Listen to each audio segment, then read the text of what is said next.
دوستو شروع کرتے ہیں آج کی کہانی۔ ایک لڑکی کی شادی کو 7 سال کا عرصہ بیت گیا، مگر وہ اولاد کی نعمت سے محروم تھی۔ اس کے خاندان دوستوں میں جتنی بھی اس کی ساتھ کی لڑکیاں تھیں، سب کوئی 2 کوئی 3 اور کوئی 4 بچوں کی ماں بن چکی تھی۔ حتیٰ کہ اس کے سسرال میں اس کی نند دیور جن کی شادیاں اس کے بعد ہوئی، وہ بھی اب صاحب اولاد ہو چکے تھے۔ جہاں ہر وقت اسے لوگوں کی اور سسرال والوں کی چبھتی نظروں اور چبھتے سوالوں کا سامنا کرنا پڑتا، وہیں وہ خود بھی ہر پل اپنی سونی گود کی وجہ سے دکھی اور پریشان رہتی۔ اس کی رپورٹس میں بھی ڈاکٹروں نے تقریباً نا امیدی ظاہر کی، جس پر ہر وقت وہ دکھی رہنے لگی۔ مگر دل میں ایک امید بھی رہتی کہ اللہ سے بڑا کوئی ڈاکٹر نہیں ہے۔ وہ چاہے تو کچھ بھی ناممکن نہیں، وہ چاہے تو سوکھے درخت کو بھی ہرا کر دے۔ کبھی بہت زیادہ دل اداس ہوتا تو چھپ کر اپنے کمرے میں جی بھر کر رو لیتی۔ کوئی بھی اس کی تکلیف کو نہیں سمجھ پا رہا تھا کہ وہ اولاد نہ ہونے کی وجہ سے خود کتنی تکلیف اور اذیت سے گزر رہی ہے۔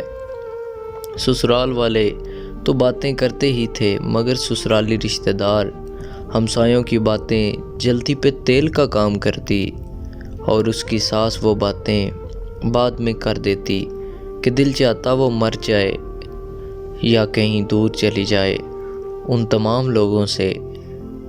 پھر وہ ہر نماز میں رو رو کر بس اللہ سے ایک ہی فریاد کرنے لگی کہ وہ اسے اولاد کی نعمت سے نواز دے۔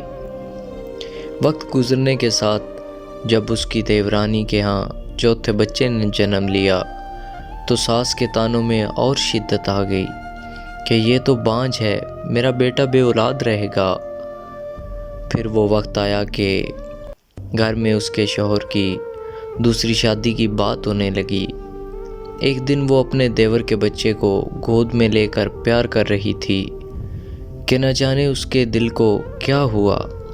وہ بچے کو وہیں لٹا کر اپنے کمرے میں آئی اور ایسا روئی کہ سب گھر والے جمع ہو گئے۔ اس کے دل کی حالت سمجھے بنا سب یہ سوچنے لگے کہ یہ دیور کے بچوں سے جلتی ہے، حسد کرتی ہے۔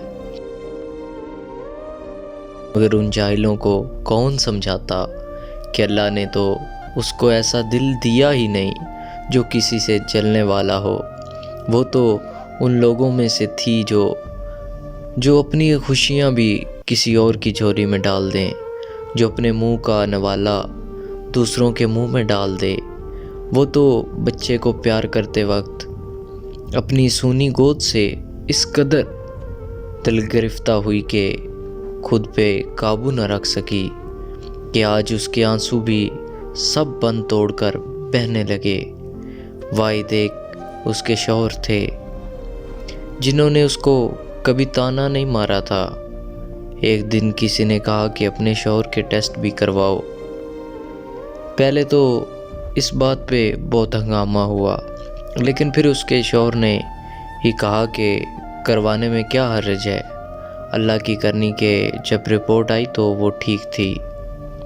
پھر تو گھر میں ایک طوفان آ گیا کہ بس اب اس کو فارغ کرو، ہم تمہاری دوسری شادی کریں گے۔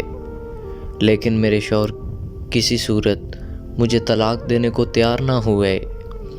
اس نے اپنے شوہر سے کہا کہ آپ شادی کر لیں، مگر وہ اپنی بیوی سے بہت پیار کرتا تھا، سو کسی صورت نہ مانا۔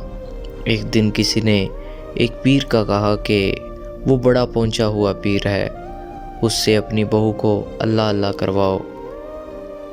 جب اس کی ساس نے بات کی تو اس نے صاف انکار کر دیا کہ چاہے آپ جو مرضی کر لیں، بے شک گھر سے نکال دیں، لیکن کسی پیر کے پاس نہ جائیں گی۔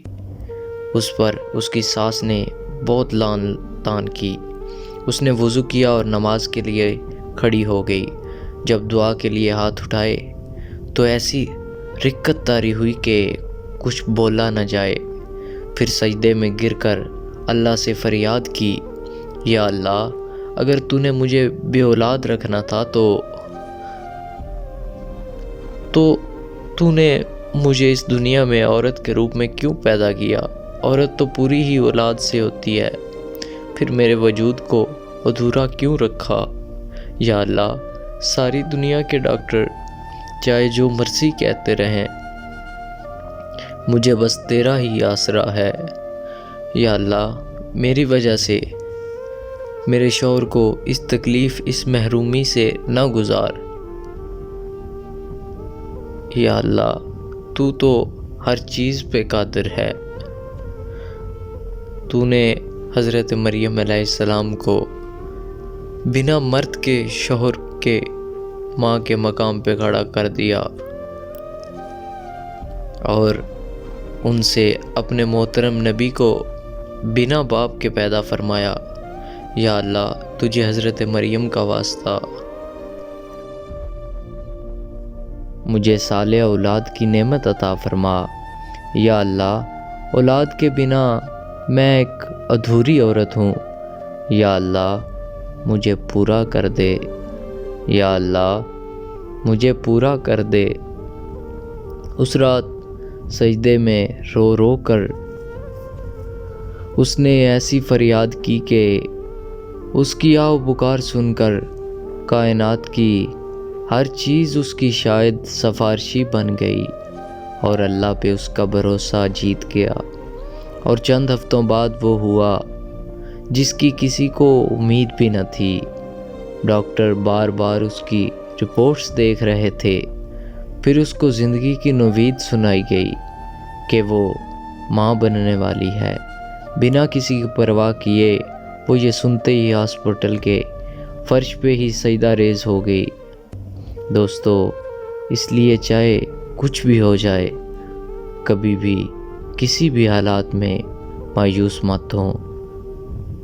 لوگ تو باتیں کرتے رہتے ہیں، اور ویسے بھی اولاد تو اللہ کی دین ہے اور اللہ بے نیاز ہے۔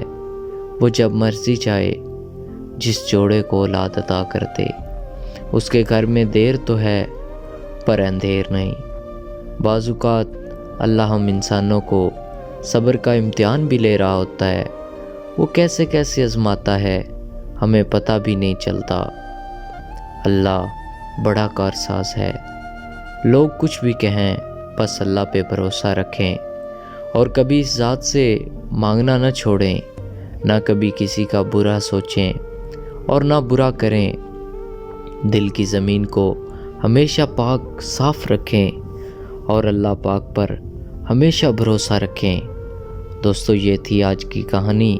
امید کرتا ہوں کہ آپ کو بہت اچھی لگی ہوگی۔ اپنی رائے کا اظہار کمنٹ میں ضرور کیا کریں۔ ملتے ہیں ایک نئی کہانی کے ساتھ، تب تک کے لیے عدیل نقوی کو اجازت دیجیے۔ اللہ آپ کا حامی و ناصر۔